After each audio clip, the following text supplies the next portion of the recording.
What's up, guys? Mason the Brock Henderson here, and this is NCIS Season 14, Episode 8, Enemy Combatant. How do you say that word? Anyway, so, yeah, this one, for an NCIS fan, it was funny. It was fairly enjoyable. For somebody who doesn't like the show, they may not get into it as much, because, frankly, the case itself wasn't... I mean, it was interesting on an emotional level. You know, we got to see this one guy who apparently was wrongfully convicted, wrongfully held in Gitmo, wrongfully held in Gitmo for 12 years, I think they were saying. So you get to see that side of it, and it's hard to see. It's hard to comprehend that this stuff, it does happen. And so that side of it was good, but the case itself was fairly run-of-the-mill. You know, a guy gets framed for something, partially because he just happened to know a terrorist, and so he gets held. And there was a guy who was a Muslim. What's the term? Crap, I can't remember the term now.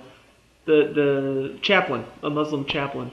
And apparently he was talking to the guy who's held in Gitmo, was the only one who believed that he was innocent, and so he was doing his best to find him innocent, help him get out of there. And so somebody who apparently was one of the people behind what was going on gets confronted by this guy, and that guy pushes him, and then he falls and trips. And, you know, in the TV show world, as far as crime shows go, there are far too many "I pushed him and he died" deaths. So, you know, we have that, and then apparently, because he got scared, he covered up his death by cleaning up his office and putting him in a car and having the car, like, drive off the road, which still doesn't cover up the death itself. You know, he still found out that he didn't die by the car crash. So I'm not really sure exactly what the point was, other than putting his body elsewhere. So why not just a regular old body dump? Either way, the case was not the main focus. The main focus was Bishop is apparently dating somebody. It's Thanksgiving time, so there's a little bit of talk about that. Her three brothers are in town. And honestly, that's the part of the episode that I feel like was the best, were her brothers. They're a lot of fun. I don't know who these guys are. You know, I'm pretty sure we saw them around the time that she figured out Jake was cheating on her. So whenever they're in the episode, it's a lot of fun. Their jokes are really good. Whenever they first question Torres and they're asking him, you know, is he the one dating Bishop? It was so funny because Torres, you could see, he's really starting to grow on me. I'm starting to like his character a lot more. Like, it's really funny. He brings a side to the show with some of his reactions, some of the ways that he says things are really, really good. You know, not Tony, but it's still a good side of humor that I think this show definitely needs. So they start questioning him, and he's just like, "Whoa, guys, whoa, no, it's not me. Like, let me tell you though, I saw her talking to this one guy, Clayton Reeves.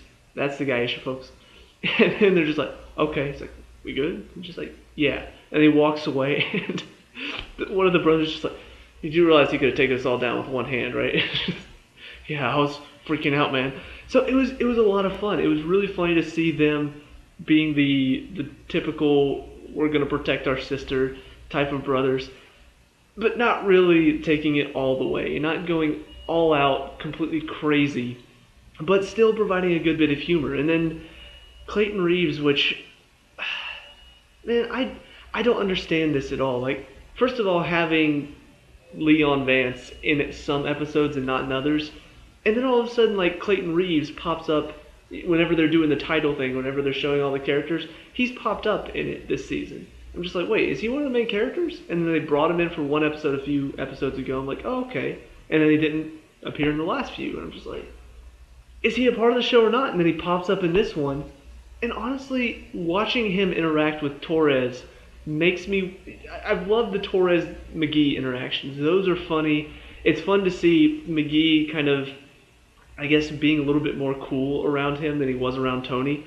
So that's fun. But seeing Torres and Clayton interact, that is comedy gold. Some of the interactions between them, some of the reactions off of each other, that's really funny.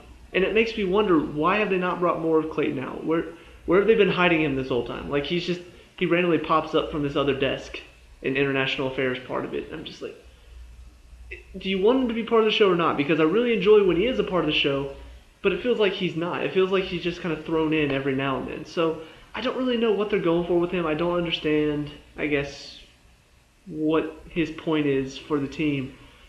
But the comedy is really what made a lot of this episode. The case wasn't that great. The emotional part of it was okay, but still not the focus. The focus was definitely on the humor, and the humor was really good. It made me laugh several times, so maybe that's just because I enjoy this show's type of humor. Who knows?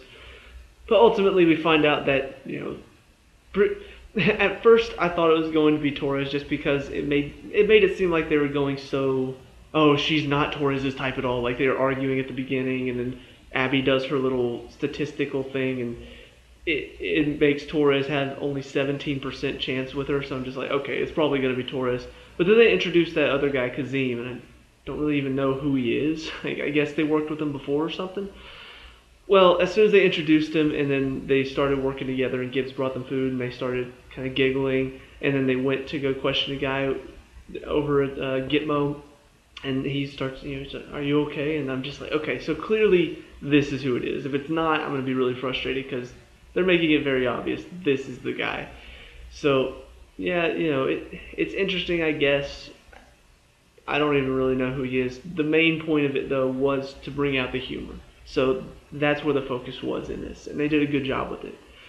So yeah, overall, I mean, it was an enjoyable, laughable episode. Nothing really gripping, I guess, and I really think that's what I want out of the show right now. I want something more gripping. So while the humor was good, overall, as far as this season goes, I haven't seen anything really intriguing, really mysterious. They haven't really brought up an overarching story to focus on. It's just little cases here and there. That's about it. And I want something to focus on for the entire season. They've had a lot of good stories like that. So the fact that they haven't really brought up one is a little bit disappointing. So we'll see where it's going, but for now, it was a passable episode. It was funny. I laughed. So let me know what you guys think down in the comment section below. What did you like and dislike about this episode? Did you laugh at it? Let me know. We can talk about, discuss, all that good stuff. Leave a like and subscribe for future NCIS reviews, and I'll see you at the next one. Peace out.